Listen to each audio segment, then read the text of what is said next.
Well, it's all on the line tonight. This is make or break Jim Cornette Day, and I've got the biggest, baddest, most legendary assemblage of wrestling talent ever put together under one roof. The Funk Brothers and Bruiser Bedlam. And I guarantee you, there ain't a coward around here, and I ain't gonna wave no flag, Dory. No way. No way, Mr. Cornette. You're not going to wave the flag. And I want to say this. This is one of the most important wrestling matches to take place in not only the United States of America this year. This is important all over the world. There are people from Japan, from around the world, watching for this six-man tag team match to see what happens. I take it very serious. There's a fellow on the other side that I don't care for, and I think you know that's Bullet Barb Armstrong. I wrestled him a long time ago. And I really don't care for his partners either, but this is an important one, and we're going to go for the win. We're not going to waste it. That's exactly right. And Terry Funk, I know that you're not going to want to quit. No way, no way. You're not going to ask me to wave that flag, are you, Terry? Cornette, back up a moment. Oh. That is the damnedest outfit that I have ever witnessed in my entire life. And you have dressed for the occasion. That's right. Because you have an admiral's or a general's outfit, and that's what we need. Because what is necessary, we are going to the ring. It's his discretion whether the white flag of surrender should be waved. What I say is throw the flags away. Let's go get them. Let's go, guys. Let's put our hands together and let's get out Oh, there. yeah. Hey. I don't care about nobody, and I ain't going to wave no flag. Let's go get them, boys. You know, we've walked, we've talked, and the BS has been flying. Well, it's all over, and it's time to get down to business and get the job done. You might say, where's Ron Wright, the man that waves the cowards and waves the flag match? He's so mean, he won't even talk to the three of us. But we are ready for you, Jim Cornette, and your outhouse union. You've surrounded yourself with human excrement. Now let's see if you can dig your way out tonight. Jim Cornette, like we said before, your union is busted. We got a guy right here that darn near killed you in the scaffold match. It's too wet to plow and it's too windy to haul rock, so we can't get along and we're gonna get it on. There's no cowards right here. We're coming to fight.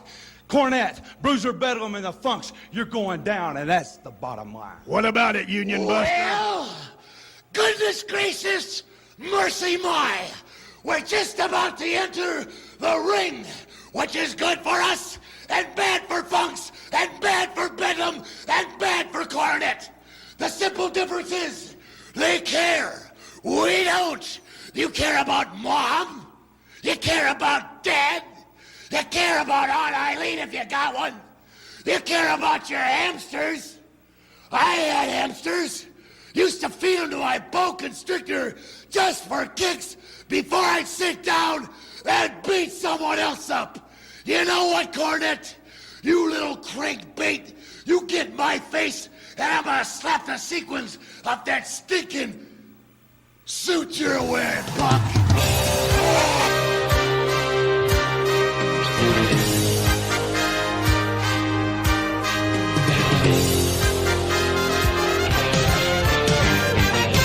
North-South Connection, welcome to this special episode of Territorial. I am one of your hosts, Shawn Kidd, and tonight I am going to be flying solo, as we weren't planning to actually record this episode, but as of this recording, this past Wednesday, Terry Funk passed away, and I wanted to do something, you know, not kind of come on and do a tribute or anything like that, but Terry Funk has had such an impact on so many lives, and was probably one of the greatest wrestlers of all time, and, you know, kind of take you on my personal journey of Terry Funk. 86 Funk is probably when I first saw him, when his brother was in with him in the WWF. He was feuding with the Junkyard Dog. He had some matches with Hogan. I do actually have a Territorial plotted out long term for a feud that, a feud that was mapped out with him and his brother long term, but that won't be happening as of right now. But tonight, I thought it would be good to kind of, everybody knows Terry Funk, ECW in the late 90s, Japan, the feud with Flair is really the one that sticks out for me more than any of them. That's real. The real like funk for me really came out, and how great that feud was. And that again will probably be a episode or 2 or 3 that we do on this pod at some point. But I wanted to do something that's kind of out of the norm. Find a feud that maybe not many people know about, or maybe not many people have seen. And I was researching a promotion for a future episode that we will be doing, me and Schiff, for Smoky Mountain Wrestling. And Smoky Mountain Wrestling is one of those, I just haven't watched a lot of Smoky Mountain. It wasn't available to me when I was, it wasn't available where I lived. And so it's been really cool. We found this site on YouTube that has a whole lot of Smoky Mountain in it. And as I've been researching feuds, there's so many in there. Smoky Mountain, for me, it's like you go back and you look at some of the stuff they're doing. It's really Mid-Atlantic kind of booking. Jim Cornette obviously is a big part of that. Sandy Scott's a big part of that. So it would make sense that it's a very Mid-Atlantic type of feel. But a lot of good feuds with some really, really great talent who, it's almost shocking how much talent they got. Like Paul Orndorff, Ron Garvin. They got Buddy Landell, the Rock and Roll Express, the Heavenly Bodies. Brian Lee came from there. Kane came from there. So much talent just came from there. But one feud that really, really stood out, and this is like a long-form feud, was Bob Armstrong, who was a commissioner. And him and Jim Cornette had a multi-year feud, almost up to the point of where it started in, I believe, like May of 1993, and really went all the way through to the end of Smoky Mountain coming to an end in November of 95. But really good television, and I've been hooked on it. But I did not seek out this feud initially. But when Funk passed away, I'm like, let's do something different. And so I'm going to talk about part of the Cornette and Bob Armstrong feud that ran from 93 to 95. But what I'm going to cover is Terry Funk's participation in this feud. And one of the things that Cornette did was they would build up to this match or moment, and Bob Armstrong would have to get in the match, and he would end up facing some kind of legend. And we'll talk about the history of that as we go through this. But Terry Funk was one of the first ones that did it. So basically, like I said, Cornette and Commissioner Armstrong have been in a big feud since May, coming out of Rage in the Cage 93, when Cornette and a group of heels, including Kevin Sullivan, the Heavenly Bodies, Killer Kyle, and Taz, even beat up Armstrong after a match, and he sent him to the hospital when he was the ref of the match they were in. It was a really great angle in itself, and it was a really good great beatdown. And there's a recap that can be found on the May 15th, 1993 episode of Smoky Mountain. And then Cornette's after interview is insanely intense and good. But it's definitely a feud long-term. Maybe Schiff and I could cover long form, and one of the longest and greatest of Smoky Mountain, like I brought up. So basically, this leads to Armstrong's son coming in a feud with the Heavenly Bodies. And then we're going to fast forward to July 24th, 1993 episode of Smoky Mountain. It's a recap of Summer Blast, where Bob, Steve, and Scott face Cornette and the Bodies, and Jim actually got the pin on Bob. And then so that'll fast forward to the August 20th K-Town Showdown, where it's Bob versus Cornette with Big Boss Man as the ref, where Bob actually wins a lumberjack match with a pile driver. So where we're going to pick up is right after that 820, and it's a week after. We're going to pick up on August 28th, 1993, where it brings us to an episode of Smoky Mountain, where we have a bedridden, injured Jim Cornette, and he's laying in bed with the Heavenly Bodies around him, and he has all these teddy bears. The visual is fantastic. He's milking it for all it's worth. The Bodies try to cheer him up and cater him, but I'm going to play the audio for you of how this plays out and what occurs during this actual bed scene right now. So take a listen. All right, let me explain to you people exactly why this camera's in my house. It's the only time I'd ever let a gal like this cameraman in my personal house. The reason's real simple. You can see what Bob Armstrong did to me. He tried to mutilate me. He's a homicidal maniac. But it wasn't bad enough at the K-Town Showdown what he did to me. He immediately, the day after that match was over with, he went to the Smoky Mountain Wrestling Board of Directors, and he asked for his job back as commissioner. He, after all the things that he tried to do to me and my men, after the way that he tried to mutilate me, after the way that he's talked about us, then he goes and he says, oh, my work is done now. I did what I said I was going to do. Now I want to be commissioner again. How can a guy like that, a pathological maniac, How can he be making decisions on me and my men? We'd be done in Smoky Mountain Wrestling, and I realized that, and so did Bob Armstrong. So what did I do? I called my lawyers. I had a few injunctions filed. I had a few grievances filed. I went to the Smoky Mountain Wrestling Board of Directors, and I said, there's no way that this guy can be allowed to be in a position of authority ever in Smoky Mountain Wrestling again. And I filed those injunctions. I stopped it. They can't proceed any further. They can't make any decision on Bob Armstrong as long as I've got things held up. So then I said to Bob Armstrong, because I still want to get him back. I'm done getting in the ring with him, that's obvious. But I still want to get even with him. So I made Bob Armstrong a little deal through my attorneys and through his attorneys. I said, if you'll take 2 matches, Bob Armstrong, if you will wrestle 2 matches that I want, then I'll drop these injunctions. And we'll just see who the better man is, and we'll see who the commissioner's going to be. Now, you see, Bob Armstrong, he thought that he was going to stop the Heavenly Bodies from going to SummerSlam, but no. They're going to be there. They're going to be challenging those Steiner brothers for the World Wrestling Federation Tag Team title, and if I have to be wheeled out of that ring in an iron lung, I'll be there, too, in Detroit, Michigan. And then he thought that he was going to rid the Smoky Mountain Wrestling area of Jim Cornette, ruin my dominance of professional wrestling. Well, I couldn't be further from the truth, because even from my bed here, I can still orchestrate things just like Al Capone from his prison cell. So, Bob Armstrong, here's your deal. And for all the rest of you rednecks, I want you to understand this and understand this good. Bob Armstrong, the shining knight of Smoky Mountain Wrestling, everybody's hero that goes around mutilating innocent wrestling managers, is going to have to wrestle 2 matches.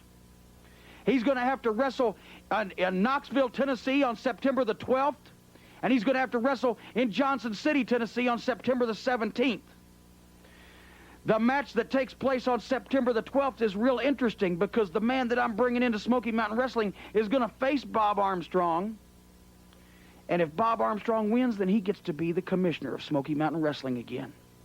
But if my man wins, then me, Jim Cornette, I'm going to be commissioner of Smoky Mountain Wrestling. And believe me, things are going to be run just a little bit differently around here. And then on September 17th in Johnson City, I'm bringing another man in. And Bob Armstrong's going to wrestle him. And if Bob Armstrong loses that match, then he's got to leave Smoky Mountain Wrestling forever. But if my man loses that match, I've said that I'll leave Smoky Mountain Wrestling. Because you see, I'm just that sure of these 2 guys that I'm bringing in. Now, everybody wants to know who they are. Well, September 17th is going to be kept a secret. It's my secret weapon. Nobody's going to know. Could it be Yokozuna from the World Wrestling Federation? Could it be a maniac like Kevin Sullivan or Abdullah the Butcher? Could it be... Well, it could be anybody. And Bob Armstrong, you won't know until you step foot in Freedom Hall who it's going to be September the 17th.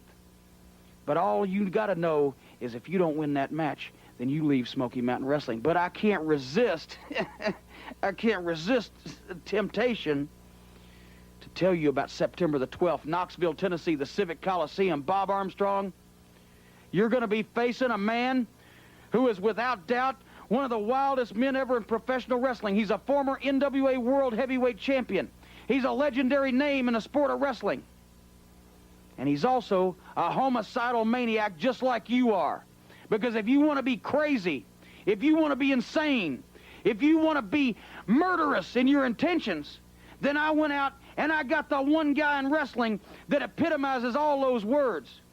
Terry Funk, the wild man, the madman from Amarillo, Texas. And he's going to be here in Knoxville on September the 12th. And he's going to wrestle you, Bob Armstrong, although I wouldn't use the word wrestle. I'd use the word fight and brawl and scratch and kick and gouge and do whatever he's got to do until finally Bob Armstrong is defeated. Right there in the Knoxville Coliseum where he hospitalized me. Right there in the Knoxville Coliseum where he thinks it's his second hometown. When Terry Funk beats you, Bob Armstrong, then I'm going to be the commissioner of Smoky Mountain Wrestling. And like I said, things will be run just a little bit differently. You're going to end up at a grease rack in some Exxon station in Marietta, Georgia, with your sons and the Rock and Roll Express along with you. Because if I'm running Smoky Mountain Wrestling, they don't stand a chance. The Heavenly Bodies, the Bruise Brothers, and my friends would be riding high. And that's exactly what's riding on this match on September the 12th. You beat Funk, and you could be the commissioner again. But if Funk beats you, oh, brother, am I going to have some fun. And he's going to do such a number on you that then September the 17th, you're going to be out of here. And I'm going to have my final revenge. I may be done in the ring, but believe have it. So Jim Cornette is bedridden. He's challenging Armstrong, and he's got Terry Funk coming in. And so what we're going to do is we're going to go straight to the Terry Funk promo, and then Bob Armstrong and what he does in terms of the response. So basically, here's the deal. If Terry wins, Cornette will become the commissioner. Also in this, you're going to hear, you already heard Jim Cornette bring up about someone else coming in 5 days after the match. So I'm going to let this play out for you with Terry Funk talking about this match and Bob Armstrong and his response. Knoxville, here I come. Oh, yes. And who is it? It's Terry Funk, the hanging judge. And who is the jury? Not you perverted punks, pukes, idiots, and imbeciles out there. The jury is Jim Cornette. And what are we trying? We are trying Bob Armstrong for what? For attempted murder. Yes, attempted murder. And what did he try to do? He tried to kill the professional wrestling business. He tried to kill Smoky Mountain Wrestling is what the man tried to do. By putting his sons on television week after week after week, when we all know that they are just a bunch of bastards looking for an easy buck with no talent. How could they have talent when their father has no talent? That's what I'm going to ask you. And what else is, how can you stand out there and watch a man that is on welfare, yes, welfare already, walking around the ring on a pair of crutches representing you people from Tennessee? Well, you're not going to have to worry very long, because he is not going to be commissioner again, and he is not ever going to defeat me in that ring. Because why? Because he is so old. Yes, when I get him in there, I am going to pull out his hair. I mean hair. I mean hairs. One hair there, one hair here, one hair there. Oh, yes. Armstrong, you better get ready, because I am the best at what I do. Meaner than a rattlesnake, tougher than shoe leather, more dangerous than a hollow-eyed scorpion. I'm coming. I'm going to be there on the 12th. On the 12th. Do you hear me, Armstrong? Can you hear me? Bob, I know, and I know the fans thought you were rid of him forever. Well, you know, Bob, I never wanted to be a wrestler in the first place. What I wanted to do was get back in the ring, get even with Jimmy Cornette, and that would be the gist of it. That's the end of it. That's the only reason I put on wrestling tights. Now, he played a dangerous game, and Jimmy Cornette, he lost. So he's out of it. So what does he do now? He gets me about 40 miles of bad road that I got to walk it. But I'll tell you, brother, I'm ready to walk it. What he's done is on September the 12th, he said that he'll delay his injunction and take it completely away if I wrestle to see who's the commissioner, either me or James E. Cornette. Yeah. No Well, way, no way, Jim Cornette, Commissioner. But listen, no way. The thing about it, Bob, is he's not wrestling himself. He's not able, but he's hired a homicidal maniac, like he always says I am. He's hired Terry Funk, who's the #1 madman in professional wrestling that'll hurt you any way he can, and it'd rather than hurt you than beat you anytime. Now, if Funk beats me, James E. Cornette will be the commissioner, and pardon this expression, but if he's commissioner, Smoky Mountain will go to hell in a handbag. Yeah, but I'll tell you this, just 5 days later in Johnson City, he's bringing a surprise man. Who knows who it'll be? I can't find out. I've called everybody I know. Jim Cornette's keeping a big secret at Freedom Hall in Johnson City on the 17th, just 5 days after I have to wrestle Funk. If I beat his surprise man in Johnson City, he'll have to leave Smoky Mountain forever. Now, ain't that a good thought? I like that. I like that. A real good thought. We can color James Cornette's fat fanny gone, because he'll be gone. But in the same spot, see that 40 miles of bad road, if I lose that match, I have to leave forever. And Cornette can run things the way he wants to. So within 5 days, I've got to wrestle Terry Funk, the madman, in Knoxville on September 12th. That's Sunday afternoon. If I get by that any way, shape, or form, I've got to go right there to Johnson City and wrestle him. He may weigh 500 pounds, he may weigh 300. But I've got a road to hoe, brother, and I intend to hoe it, because the winnings are worth it. If I can do it all, I'll be commissioner again. James Cornette in Johnson City, I'll wave bye-bye you if I beat your mystery man. So in those 5 days are the most important days of the Bullet's life. And there you have it. The match with Armstrong and Funk is set up. What was really cool about the visual on this is the whole time Funk was talking, there was cut flashing on the screen. I'll see you pukes in Knoxville. And it kept flashing on and off on the screen, and it had Knoxville misspelled. It had it spelled like the word knock versus K-N-O-X. So really, really funny. So a really great piece of business here with Cornette and these two veterans. We also heard Bob mention another match where if he wins against Mystery Man 5 days after Funk, Cornette will be gone. But if he loses, he's gone. So he's going into this match for the commissionership with Funk, and he'll lose the commissioner. And Cornette will become commissioner if he loses the Funk. Then 5 days later, if he loses to whoever the mystery guy is, he's out of Smoky Mountain. But if he wins, Cornette's out of Smoky Mountain. So a lot to unpack here. Pretty confusing. A lot of multiple angles going on here centered around Bob Armstrong. So two veterans, Funk, Armstrong, is all set up. So we are going to go to the September 18th episode of Smoky Mountain 1993. And we have clips from Funk taking on Armstrong in their match, and we join the match in progress.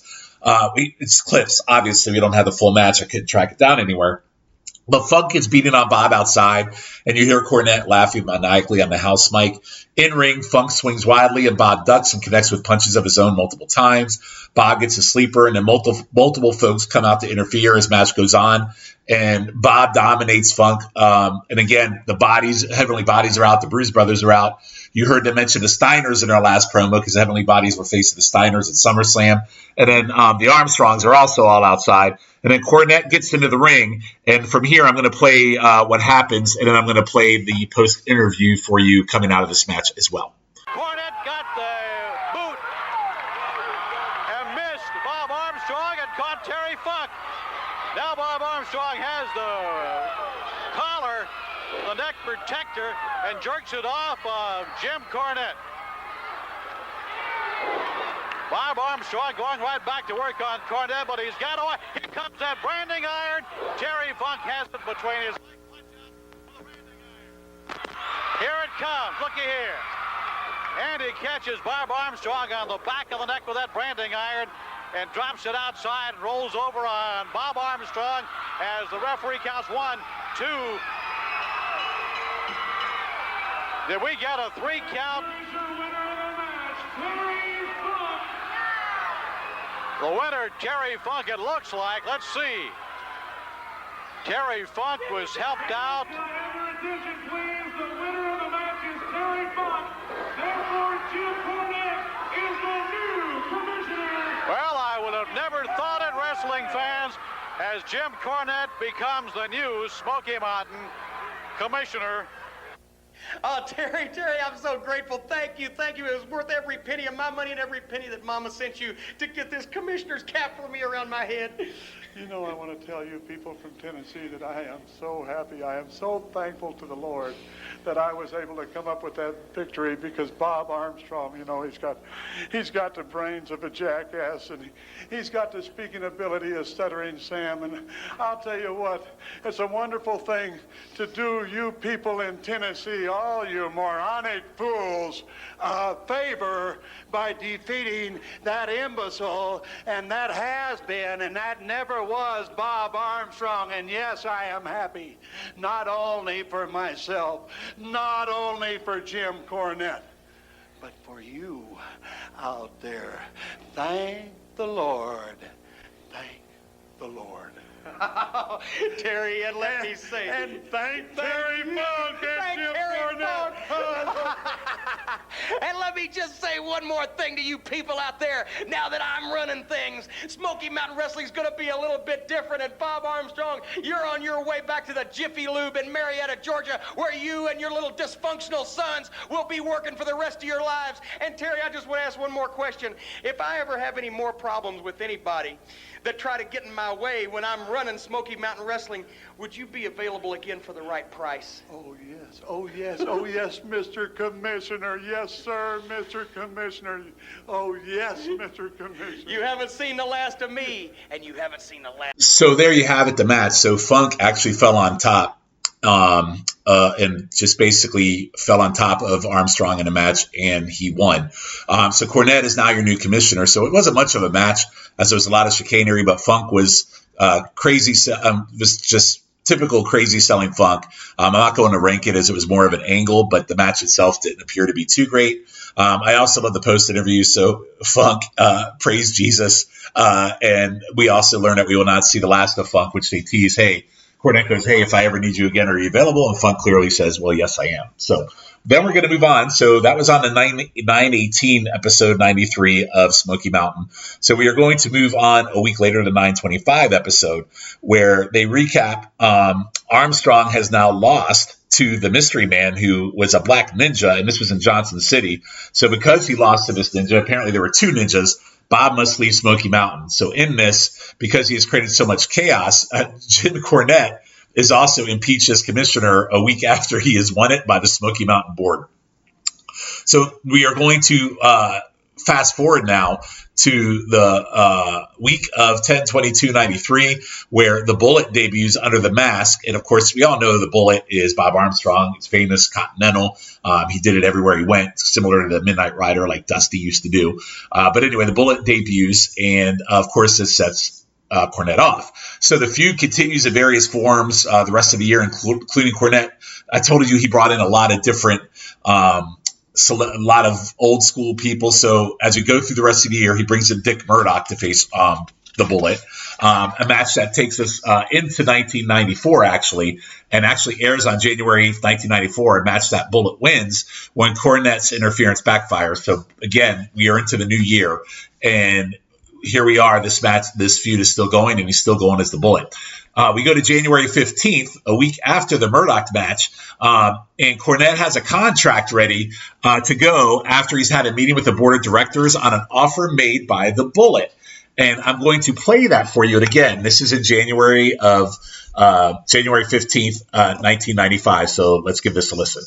Bob Armstrong as the commissioner, and he can name his stipulations. Dutch, you're not going to believe it.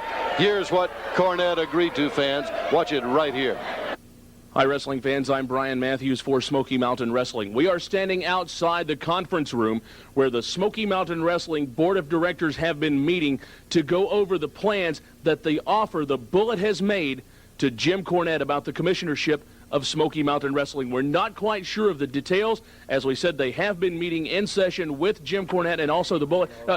Here we have Smoky Mountain Wrestling General Manager Sandy Scott. Mr. Scott, what's been taking place inside the conference room? Well, it doesn't look good for Bob Armstrong. Cornette's really gone out on the limb. He's got one of his commissioners on the board, and it's just doesn't look good for Bob.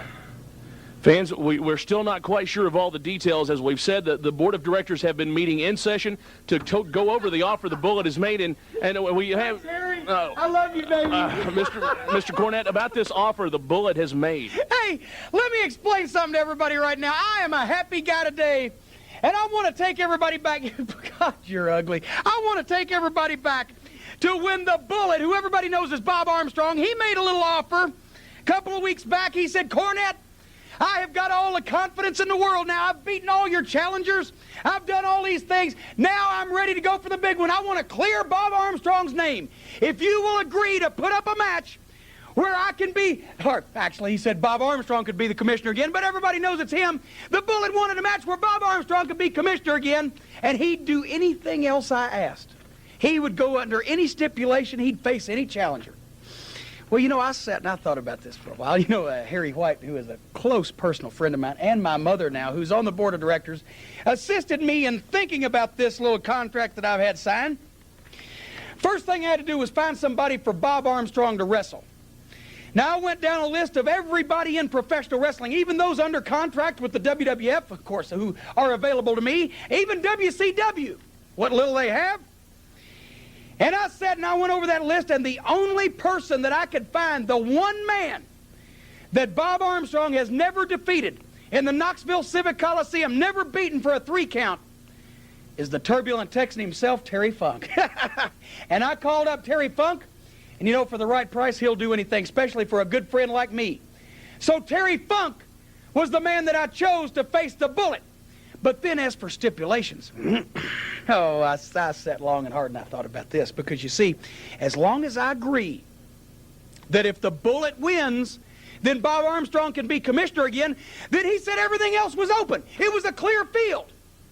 So you know what I did? I came up with a stipulation that would hurt Bob Armstrong worse than anything else. I know how much he loves Smoky Mountain Wrestling. I know how much he loves Knoxville. So the stipulation is that if he loses, if Terry Funk beats Bob Armstrong, beats the Bullet, then the Bullet takes that mask off and he shows his face. Not another mask on underneath, but he shows his face to everybody in the Coliseum, and he leaves Smoky Mountain Wrestling forever. But there's one thing that he gets to do before he does that, before he leaves Smoky Mountain Wrestling, before he rides off into the sunset forever. He gets to do one more thing.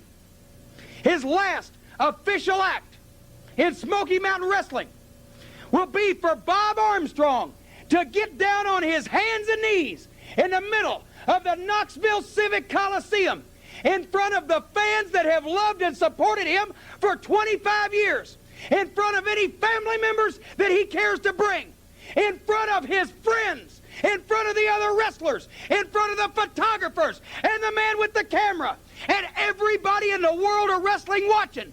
Bob Armstrong gets to get down on his hands and stinking knees in the middle of that ring. And he gets to crawl across that ring one agonizingly humiliating step at a time. And he gets to kiss Jim Cornette's feet. That's exactly right. Bob Armstrong, if you get beat, you not only have to leave, but you've got to humiliate yourself. You've got to degrade yourself beyond that which any mortal man has ever had to undergo in his life. You got to crawl across that ring in the Coliseum, and you got to kiss my feet. And believe me, I ain't going to wash for a week, and I'm going to wear the oldest pair of socks that I can find. And then you tuck your tail between your legs, and you leave Smoky Mountain Wrestling forever. I think I got the best part of the bargain. Amazing fire promo here from Jim Cornette coming out of this. So we are all set. So basically we have a Texas death match. Terry Funk is now back in. And again, this has been going on now for a while now, because we're just covering the parts where Terry Funk is involved. But here we have a Texas death match set up for the Bullet's mask, and also to kiss Cornette's feet. If Bullet wins, Bob Armstrong will be reinstated as commissioner. So this will take us to January 29th, 1993, which is a week after what we just talked about, where we have the final build for the match at the show. It's called Sunday Bloody Sunday, and Cornette is out for an interview. And as he sets up the match, we cut to Terry and Dory. And Dory in this looks like Jack the Ripper, Mad Hatter, Oliver Twist, where he's wearing this hat and outfit. I'm not sure. It's like a beige top hat and poncho over his shirt. And then after that, we will go to the Bullet for his response, then Cornette. So give this a listen. All right, fans, with us here right now at ringside, Jim Cornette. Jim, let's talk about Sunday, Bloody Sunday. Bloody Sunday, Bloody Sunday in Knoxville. It's going to be blood all over the place. I think a lot of it's going to be yours. Man, no, don't say that, Bob. You know, you're a very lurid individual. You're a very vulgar person. I'm going to talk about something today that I've been waiting a long time for. It's the Texas death match between the turbulent Texan Terry Funk and the Bullet, otherwise known as Bob Armstrong. It's going to take place February 13th in Knoxville, and there's a lot riding on this, and rather than me tell you all about it right now, I want you to hear some words from the master of the Texas death match, Terry Funk. You take a listen to this right now. The Funk family, the Funk brood is coming to Knoxville. And I will wrestle Bob Armstrong in a Texas death match. Brother, oh brother, tell them the rules of a Texas death match. This is your kind of match. This is a Texas death match. Falls don't count in a Texas death match. There can be 1 or 100. There's no stopping the match for any reason. Falls can take place anywhere. And number one, there is no stopping the match because of blood. So if you people can't stand blood, my suggestion is you don't look toward that ring, because Bob Armstrong's blood will be splattered all over Knoxville. It's a Texas death match. The last man standing is the winner. And it's going to be the king of the Texas death match is my brother, Terry Funk. Why are you going to be there, brother? It's not to interfere in any match, is it? No, no, no. I'm going to be there. Bob Armstrong remembers me from a long time ago, and I know Armstrong. And I'm going to make sure, I'm going to protect Jim Cornette. I'm going to protect Jim Cornette from all of Bob Armstrong's illegitimate relatives that might be around there. Oh, yes, I am coming to Knoxville. And I know a lot about Knoxville. Yes, I do. On a windy day with a wind blowing from the east, I can whiff and I can sniff and I can smell Knoxville all the way out here in the Panhandle of Texas. And what does it smell like? It smells like butt crack, Tennessee. That's right. It smells like butt crack, Tennessee. And let me tell you something. It also smells like fear. And what kind of fear does it smell like? It smells like, fear smells like warmed over death. Oh, is it Bob Armstrong shaking under his covers, covered up thinking the Funks are coming? Or is it Bob Armstrong standing in front of a hot fireplace? Do you understand? Warmed over death. Are you that old Armstrong? My brother and I have a date in Knoxville. All right, and we just heard from Terry Funk. What about equal time now? What about equal time? You've been working with these politicians too long. Let me explain something right now. There is no equal time as far as Terry Funk. He's the king of the Texas death match. His father, the late great Dory Funk Jr., invented the Texas death match, and Terry Funk has had 1 million of them. He knows all the ins and all the outs. And Bullet Bob Armstrong is going to... What do you want? What? I want to hear from the Bullet. The Bullet's probably got something to say also. Who cares? You know, since I signed this contract to wrestle Terry Funk in a Texas death match every month, everybody's called me and said, Bullet, you made a mistake. The man's never been beaten. Well, although he beat Bob Armstrong and he had to leave Knoxville, he's not beat the Bullet yet. Texas death match or not, I know his daddy invented it, and I know Cornette, your evil mind, has put that last little clause in there that says, if I lose the match, the Bullet's gone, Bob Armstrong's gone, and you're going to run rampant in Smoky Mountain Wrestling. And not only that, if I lose, I'm supposed to crawl across the ring and kiss your feet. Well, brother, I got something for you to kiss, and I ain't talking grits. I'll never do that. I'll take my last breath, like I said before, on God's green earth before I do that. So you come on down to that Civic Coliseum. I'm tired of fooling around. I've been lucky, no doubt about it. You brought in some big guns in some way. I found a way around it, and I'm still here. I'm still fighting for Bob Armstrong's spot as commissioner. But I know I'm going to run out of body parts before your mother runs out of money. So let's get it all done in one night. Let's do it in Knoxville, and let's do it once and for all. All right, fans, it's all going to come down February 13th in Knoxville. Let me just say one thing to all these defective genetic morons out here. I know you love the Rock and Roll Express, and I know you love Bullet Bob Armstrong, and I know you love all these other people, but when I'm talking, I expect to be afforded a little respect. I expect for people to shut up and listen to what I've got to say. Bob Armstrong, I've waited for this for a long time, brother, and I'm going to make the most of it. Texas Death Match, February 13th, Knoxville. Bob Armstrong against Terry Funk, and everything's riding on it. He's put it all on the line. Roll the dice. Sure, if the Bullet beats Terry Funk, then that means that Bob Armstrong is the commissioner of Smoky Mountain Wrestling again. I know all these idiots would love that. But if the Bullet loses, if Bob Armstrong loses to Terry Funk, then, brother, you've got to take that mask off, Bullet, and you've got to show your face this time. And you have to leave Smoky Mountain Wrestling forever, and your last official act will be to get down on your hands and your stinking knees. Yeah, that's exactly right. And crawl across that ring and kiss my smelly 2-week-old ain't-been-washed feet, Bob Armstrong, because I can't hurt you. I can't put you out of business. I can't injure you so bad that you won't come back because I've tried. But how do you harm a prideful man? You hit him in his pride. And all the people in Knoxville that have supported you for 25 years, all your family, all your friends, all your fans will watch you, Bob Armstrong, kiss the feet of Jim Cornette in the middle of the Knoxville Civic Coliseum, February 13th. So there you have it, some classic old school promos for all involved, and it really just hooks you right in.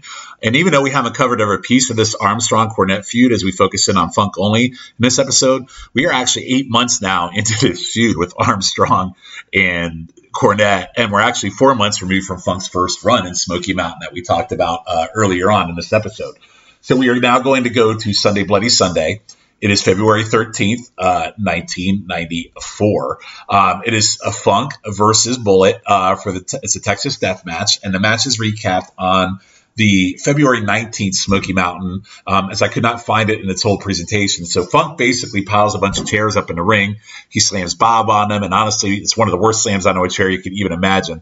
Funk goes up top and does a somersault, moonsault. I think Bob was actually supposed to roll out of the way, and Funk hit the chairs, but Funk didn't make it to the chairs and landed on Bullet anyway. However, Funk gets the 3 for Funk's first fall. Funk then goes for a pile driver, but Bullet backdrop. Again, looks like he's supposed to hit the chairs, but Funk missed them. Bullet then hits a DDT on the pile of chairs, and he gets a 3 count.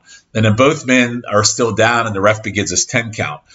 Funk tries to use a chair to get up, but collapses as Bob stands up, and Bullet wins. So the stipulation stated Armstrong would become Smoky Mountain Wrestling Commissioner if Bullet won, and that Bullet would kiss Cornette's feet if he lost. After the match, Terry and Dory Funk double-teamed the Bullet, with Cornette getting in several shots, and I'm going to play the audio of what happens post-match for you right now. I think he was at the 8 mark or the 9 mark. Now we're going for, he went for a pile driver. The Bullet reversed him, sending flying over the top right into that stack of chairs that the Funkmaster put there a few seconds ago, and now DDT'd into his own pile of chairs. If you tuned in late, this match right here, falls don't count. And if 1, 2, another fall for the Bullet. Another fall for the Bullet. The winner of the fall and the pin, Bullet. Both men still down. We can see the wear and tear on both men right now. 10 seconds. 10 seconds gone in the rest period. Both men down just like they were the fall previously to this. 20 seconds in the rest period. So let's even it up now. It looks like the Bullet 3 falls to 1, but that doesn't really mean anything. I'm just keeping score for you fans at home. This match conceivably, like I said, go 20 falls, 25 falls, 30 falls. I remember a match I had one time, I went 86 falls. 86 falls. You believe that? 86 falls. I'm talking to my cameraman right here.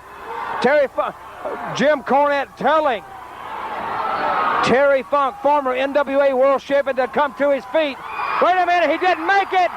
And we got a new commissioner of Smoky Mountain Wrestling. Bob Armstrong will resume the commissionership of Smoky Mountain Wrestling. With a victory here over Terry Funk. Terry Funk down in the corner. The Bullet pressing the attack. Cornette in on a shot by the big tennis racket. And that drops the Bullet. The Bullet down. Now Cornette clearing out those chairs. Another visitor in the ring now. There's Dory Funk, brother of Terry. But we got a new commissioner, but I don't know if he's going to be able to resume it. It looks like Funk trying to brand or trying to drive that cane through the Bullet's back. And another shot by Cornette. Last year about this time, people, Cornette hit Bob Armstrong 30 some odd times that tennis racket, put him in the hospital, broke his sternum several weeks before he could even walk. But right now, the Bullet paying the price, even though Bob Armstrong is the new commissioner. Dory Funk now making his first appearance in Smoky Mountain Wrestling, and Terry doing a number on the Bullet. The winner here, of course, the Bullet, because Terry Funk did not quite answer the bell. They got him hooked in. Now, Mr. Armstrong!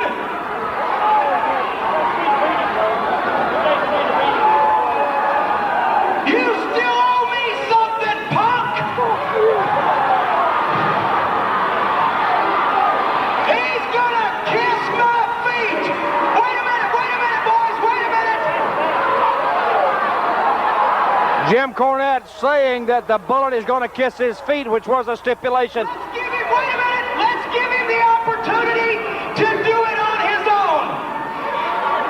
I want you, Armstrong, to crawl over here and kiss my feet. Cornette.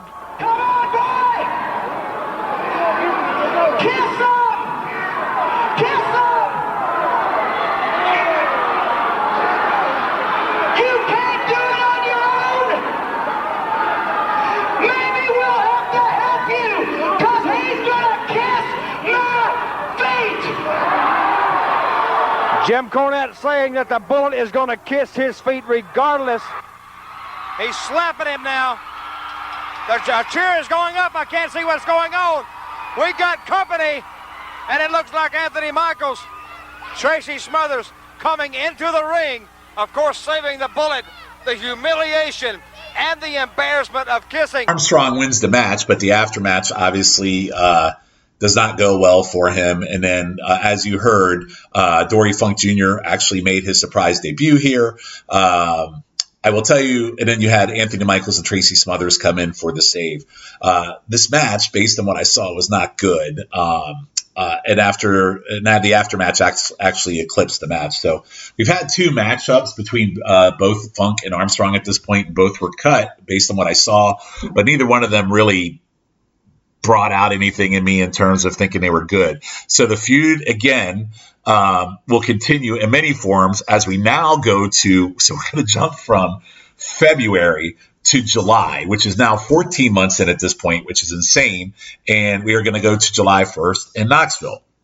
So Tracy Smothers pins Bruiser Bedlam with Jim Cornette in a match after Bedlam came off the top and hit his head on a steel chair when Smothers moved out of the way after the match. Terry and Dory Funk then come out and double team Smothers until Bob Armstrong ran out with a weapon and cleared the ring. So the Funks are just randomly coming in July 1st. No context, none of that, but there's like this house show loop that Smoky Mountain's doing, and the Funks show up July 1st. And again, this is 1994. I might have said the wrong year, so just in case, but this is July 1st, 1994. Again, 14 months after this Armstrong-Cornette feud, and the Funks show up to come in and beat up Smothers until Bob Armstrong comes out. The next night in Barboursville, Kentucky, the Dirty White Boy defeated Bruiser Bedlam and Jim Cornette as they were substituting for Smoky Mountain heavyweight champion Jake Roberts, which is a whole nother story, in a handicap steel cage match, and he pinned Cornette. With Roberts not in the building, the fans were allowed to choose White Boy's opponent. They chose Cornette, but Bedlam entered the cage to make it 2-on-1 after the bout. Terry Funk and Dory Funk Jr. helped in attacking the White Boy before other wrestlers made the save. So kind of a cool concept here where your Smoky Mountain heavyweight champion Jake Roberts didn't show up, and God knows why he didn't show up. But they were the crowd was allowed to pick who Dirty White Boy would face, and they wanted Cornette, which makes a lot of sense. But the Funk showed up here and just showed up. So that was 2 nights in a row they showed up this week in July.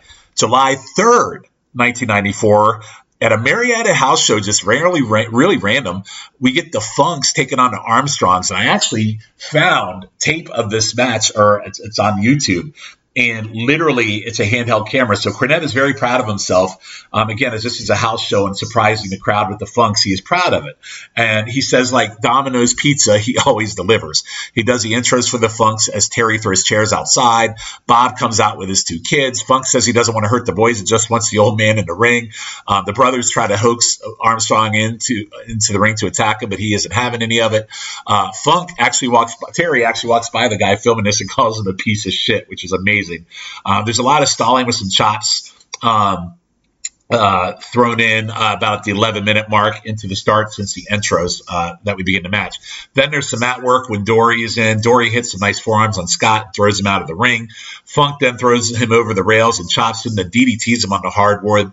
Bob starts beating on Terry in the aisles as fans clear their seats. Dory does a nice suplex to Scott to get him back in the ring. Then there's a double clothesline by the Funks. Terry does a neck breaker to Scott as he calls the Funks sons of bitches. Terry does a neck breaker to Scott as he calls the Armstrong sons of bitches. So not the Funk sons, the Armstrong sons. Then he hits a power bomb, butterfly suplex by Dory. There's quick tags by Funks, and it's really been good. Dory and Scott go back and forth in a forearm chop war. Terry actually grabs his branding iron from the outside, but Scott hits him multiple times coming into the ring, and then finally Scott tags Steve, and he cleans house. Double flying shoulder tackle to both Funks and then Cornette. Bruiser Bedlam out, attacks Bob on the floor, and the Funks come in with the branding iron. In the end, Scott and Steve Armstrong defeated Terry and Dory Funk via disqualification, but they beat down the faces especially Bob, after the bout. Started really slow, but the last 13 minutes or so was really, really great. The Funks were dominant and really great post-match beatdown. I went 3.25 stars on this, and what's really cool to think about is the Funks here in 94, you were still 3 years away from Funk winning the ECW Heavyweight Championship at the first ECW pay-per-view. So cool match, cool moment in time that most people probably don't even know about or even haven't seen, and really, really enjoyed it. So go out and find this, Funks versus Armstrong for Marietta House Show, 7/3/94. I went 3.25 stars. That continues this Armstrong Funk feud. So we go now to July 9th, 1994, and this is kind of the build and the end to where this feud actually goes. So July 9th, 1994, Smoky Mountain. Again, we just talked about 3 days that the Funks showed up, so obviously they were preparing to come in for TV again. Bob is actually resigned as a commissioner because he wants to get Jim Cornette's current crew in a 6-man match. And Bob has a mystery partner with his team, but he also has, so he's going to be Bob and Tracy Smothers, but they have a mystery partner. So let's throw that over. We're going to throw it over to an interview for you guys to hear right now and some of the promos, how this plays out. Strong and a wild-eyed Southern boy, Tracy Smothers. And, of course, Bob, you and Tracy and a mystery partner will be squaring off with the Funks and Bruiser Bedlam with Jim Cornette in their corner. And you have some stipulations for this match, right? That's exactly right. I have got stipulations, but as usual, so did Jimmy Cornette. That's you right. don't ask him for something. He's not dumb. He's just plain stupid, but he's got to have his way about things. And I did want a coward waves the flag match, but he said, I won't do that unless you do this. Well, you know, we've got a videotape of Jim Cornette, and as you say, you want something, you've got to give something in return. Right now, let's look at that VCR and see what Mr. Cornette has to say. You know, I've finally, after long last, gotten exactly what I wanted. Bullet Bob Armstrong has resigned as the commissioner of Smoky Mountain Wrestling. Effective August the 5th, he'll no longer be the commissioner because he wants to get... Oh, hold on a second. Union headquarters. Well, if he's not getting the job done, fire him. His wife's pregnant. Well, fire her too. They're obviously not doing enough overtime. All right?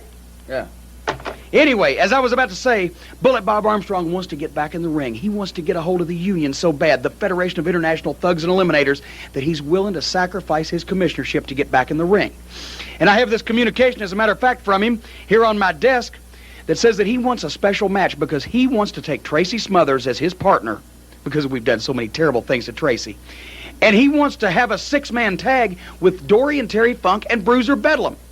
And I said, well, wait a minute. 2 of them, 3 of us, that doesn't add up. But then they said he wants a mystery partner to be involved. So then I got started thinking something's up Bob Armstrong's sleeve. And then I got this piece of paper here, this contract.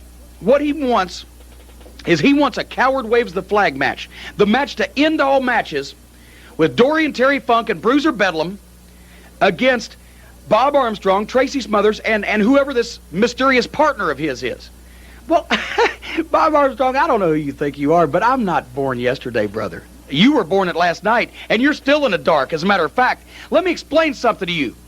Jim Cornette has conditions on everything. Jim Cornette gets what he wants. So I put a few clauses in the contract, and the only way that I will sign it is if there's 2 6-man tag team matches. Because if you get the kind of match that you want, then we get the kind of match that we want too. That's the only way I'll agree to it without knowing who your partner is.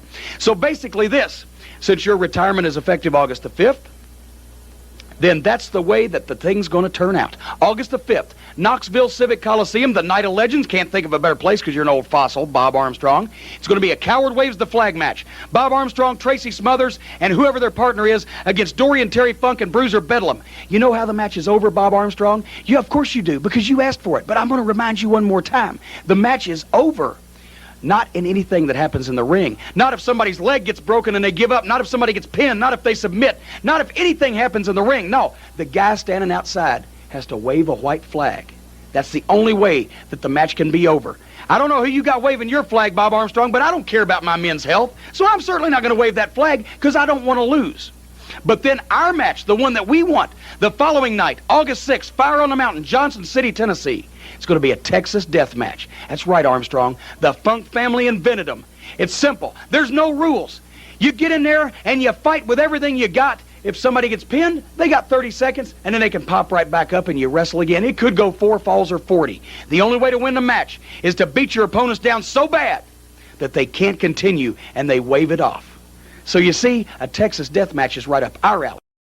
So an interesting setup here, which, you know, again, they're doing this double booking kind of scenario. So we have the Night of Legends match, which will be on August the 5th, where it would be a 6-man with a mystery partner.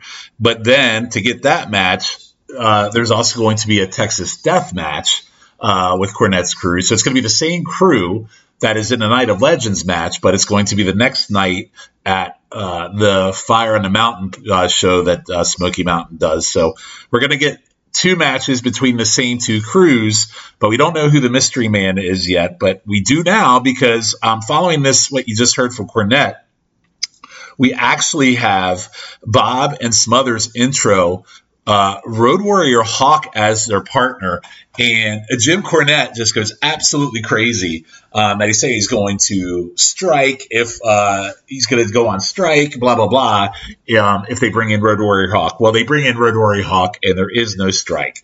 But anyway, this takes us to our match, and the Coward Waves the Flag match. So not only do they have Road Warrior Hawk as their mystery partner, they also have Ron Wright, who's kind of like a legend in the Smoky Mountains, be their flag bearer. And obviously Cornette will be the flag bearer for his team. So an interesting Coward Waves the Flag, interesting kind of concept. When we get to the Night of Legends show, there's actually a great recap of the build to the match based on the history of Cornette and Armstrong, which is really, really good. And then we have pre-match promos, which you actually heard at the beginning of the show that I played for you guys. Those promos were actually the ones that go into the Coward Waves the Flag matches. So it is the Funk Brothers and Bruiser Bedlam versus Smothers, Armstrong, and Hawk in a Coward Waves the Flag match here on August the 5th, 1994. There's no time limit. There's no DQs. There's no countouts. The only way to win is when the corner man waves the flag. So Terry throws a railing in the ring with all 6 fighting outside, and it's just a straight up up brawl. Terry gets crotched on the top rope and bounced up and down on it by Smothers. Funk later smashes Smothers in the head with a chair. Smothers is a legal man and gets pile driven by Dory and is bleeding. Terry is in with a sick pile driver of his own. There's a double pile driver for Funks to Tracy on the concrete. Back in the ring, Terry hits a neck breaker. Then you get Terry with a suplex, and then Hawk finally tags. Then there's a top rope clothesline to Dory. All 6 fighting in the ring. Cornette throws powder in Ron Wright's face, but then Cornette grabs the flag and ducks down, so he thinks the ref can't see him and starts waving Wright's flag to hopefully give his team the win. However, that doesn't work because what happens is basically when Cornette threw the powder in the face, he starts waving the flag at Wright because Wright comes after him and he's waving the flag for Wright to get away from him, and the ref sees Cornette waving the flag and the faces get the win automatically. But anyway, so yeah, basically after the bout, Wright's team threw Cornette onto Cornette's team, and the faces actually won. So the faces win. Road Warrior Hawk, Tracy Smothers, and Bob Armstrong win the wave the flag match, but they win it kind of on a fluke, which takes us to the next night, Fire in the Mountain show, where it's Bruiser Bedlam, Terry Funk, and Dory Funk Jr. versus, again, Bob Armstrong, Road Warrior Hawk, and Tracy Smothers in a Texas death match. And all 6 men are brawling. Hawk basically works over Dory. Smothers is with Bedlam and Bob with Terry. Hawk basically decks Cornette on the floor and gets in the ring with Dory. Then Hawk does a clothesline to Dory to the floor. Terry spikes Smothers with a pile driver on the floor, similar to what we saw the night before. Terry and Dory beat on Smothers with strikes. Terry takes Smothers over with a vertical suplex. Dory hits a top rope headbutt on Smothers for a near fall. Dory hits a double underhook suplex on Smothers and actually gets a 3 count. There's a 30-second rest period, and then Smothers has 10 seconds to get up, and he does.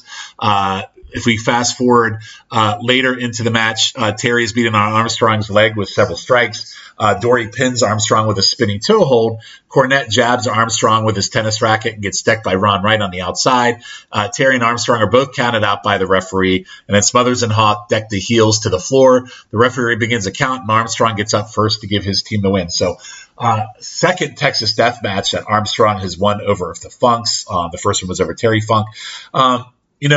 This match isn't great. I think it's a little bit of fun. The constant 30-second rest periods really hurt the match, and there wasn't really enough brawling or violence to keep it really going. It was more of a fun feel, like nostalgia. So if I go to the first match at the Night of Legends, I'd probably go 3 stars on that one. It was pretty great. It was short match on the first one, but it's pretty chaotic. And Tracy was really a one-man show in it, as Bob and Hawk didn't do much, but that was probably for the best, and the Funks were really great on offense, but not too much out of Bruiser in that match either. On the second match here, I'd probably go about a solid 2 stars. A lot of similarities to the first one here that we just talked about on Night of Legends, but this kind of wraps up the feud, this part of the feud with the Funks being a part of it, or Terry being a part of it. And so the match, and then the feud continues. So the Funk's done, but this part of the Armstrong-Cornette feud really goes until November of this year, which would make it a whole 18 months in various forms, including a match that is scheduled for Abdullah the Butcher that gets changed when Abdullah doesn't go, and they bring in Bob Orton as a legend, and he gets beat three matches by Armstrong at Thanksgiving Thunder shows. That, and again, Armstrong wins but they aren't done. A few weeks after the Orton matches in November, Cornette actually turned face and had a run-in with the Gangsters, which sets it off on a totally different direction that actually takes it to 4/29 of 1995. And at that point, Bob and Cornette were working together, and they both wanted to work together to get rid of the Gangsters. But to close out this feud, which really here is in August of 1994, at least this part of the feud, this closes out Funk's part of that feud. And I got to say, and this kind of closes the proper feud. So it's not a great match. Funk's participation in it, and it still goes for another few months. But again, really cool to see Terry Funk in this. We got a couple good matches. We got a 3-star match on the Night of Legends match. I really did enjoy the tag team match against the brothers as well. So that was really, really good. But to talk about what happens here, Terry Funk does come back one more time. He comes back at Volunteer Slam 5/1995, which like I said, the gangsters are running rampant on Smoky Mountain, and Bob and Cornette are working together, and Cornette basically booked Funk to team with Armstrong to face the gangsters in yet another Texas death match. And Cornette actually put up $50,000 of his money and would refund the fans if Funk and Bob lost. The Faces did win, but 5 months after ending the feud that we just talked about, they went back to the well when Cornette and Funk turned on Bob, and that would be Funk's last appearance in Smoky Mountain Wrestling as a whole. And in November of 95, Smoky Mountain Wrestling closed shop for good. And I won't go into depth on this one, but it's probably more of like a 2-star brawl, complete with a fireball to Bob's face to keep that going.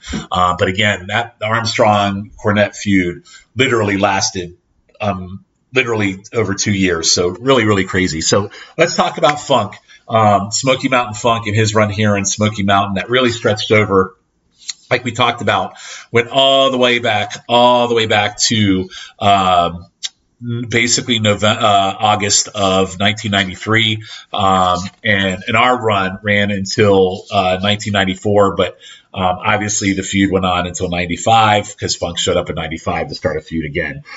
So let's talk about the start, middle, and the whole. And I'm going to look at this from just the Funk perspective of the time frame from when he came in to the time frame where they did the last Texas 6-man death match. As a start, the whole Cornette-Armstrong feud in itself is pretty great, and bringing in Funk to be one of Jim's guys is awesome, especially in that bedridden promo and after Cornette got his ass kicked by Armstrong. So the setup was really, really good. The middle, didn't see all the matches, but the death match did not look that great. However, the Funks versus Armstrong boys was surprisingly better than I expected, as all four showed up for that. You can also look at the middle. The promos were good. Cornette were good. Bob played well as well, even if the Funks weren't involved. It was really, really cool to have a middle where the Funks actually came back in, worked a couple house shows and worked some spots here. And then the finish, I like to wave the flag concept. And again, the Texas death match, but I felt like as long as this feud had been running from a Funk standpoint, it felt a little flat, kind of on the Texas death match to be the blow-off match. But again, really cool to see Funk in this era and see Funk something different in Smoky Mountain. Would I recommend this? Yes, in context of watching the whole entire feud of Bob and Jim. Some really great promos, like I said, two really good matches. And even though I didn't like the first few matches with Funk based on what I saw in it, there were some pretty good stuff here at the end, as Funk always brings the goods on the mic as well. So that is a recap of Terry Funk and Smoky Mountain. And again, I really went through this kind of fast and kind of did some research on this to see how it played out. But really cool moment in time. If you want to check it out, 93 through 94, Terry Funk and his brother actually showing up. It was really cool to see Terry Funk in matches in an era and in a promotion that I had never even watched before until now. And Smoky Mountain's a lot of fun, guys. If you've never watched any Smoky Mountain, I highly, highly recommend you check Smoky Mountain out. There's a whole YouTube on there that has all the episodes on it, and all the special shows, Fire in the Mountain, Night of Legends. Smoky Mountain was really, really good. And it's a shame it didn't work out. Very Mid-Atlantic type booking. Very, very NWA Crockett. Obviously, someone like me is going to love that because that's kind of my wheelhouse. But I would definitely check it out. Smoky Mountain has a lot of fun feuds, and there's probably 10 of them alone we could talk about. And, similar to like the Funks and, their feud with Armstrong, or even Cornette's feud with Armstrong, the Rock and Roll Express versus Heavenly Bodies, also big time feud there. So anyway, that is all for Smoky Mountain Funk. I hope you all enjoyed this special episode of Territorial. Until next time, I am Shawn Kidd, and we will see you on the next episode of Territorial. Whatever it is I do, I try to think about you. I have a love for you that nothing hides. Whatever it is I do, I'm always thinking of you. I hope you look at me, the patient eyes.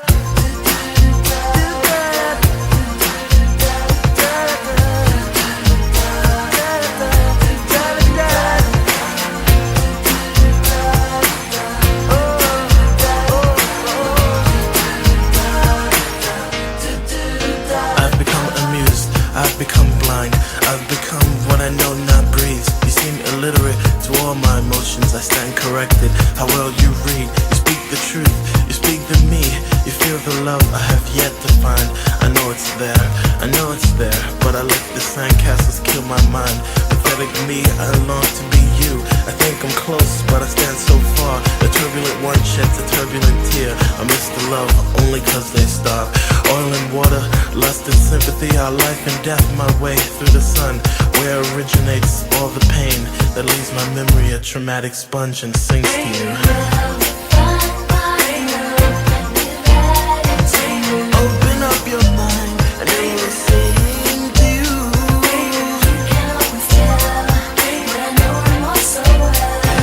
I left reality early due to the lack of love. Reason. Whatever it is I do, I try to think about you.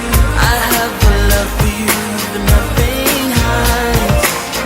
Whatever it is I do, I'm always thinking of you. I hope you look at me with patient eyes. The channel, a professional liar. How I long to contradict those vibes. Journey, help me. I think I'm falling. It's not the love, and I quest the why. I don't know. If I'm right, I'm right. But if I'm wrong, then show me I'm wrong. The fear of pity is always awake, but infinite sympathy's completely gone. It's the windows, the doors, the passageways to the truth. Oh my God, that echoes the mind. And total recall as wild as the deuce. So deceiving is the clouded heart. So superficial is the open wound. I caress the infinite light that even at night overshadows the moon and sings to you.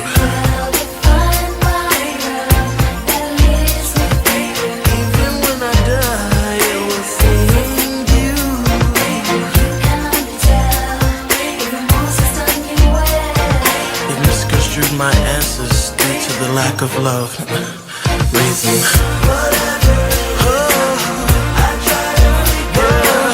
I see the sympathy and I can't lie. No. Oh yeah. Hope you look at me, be patient. Oh yeah.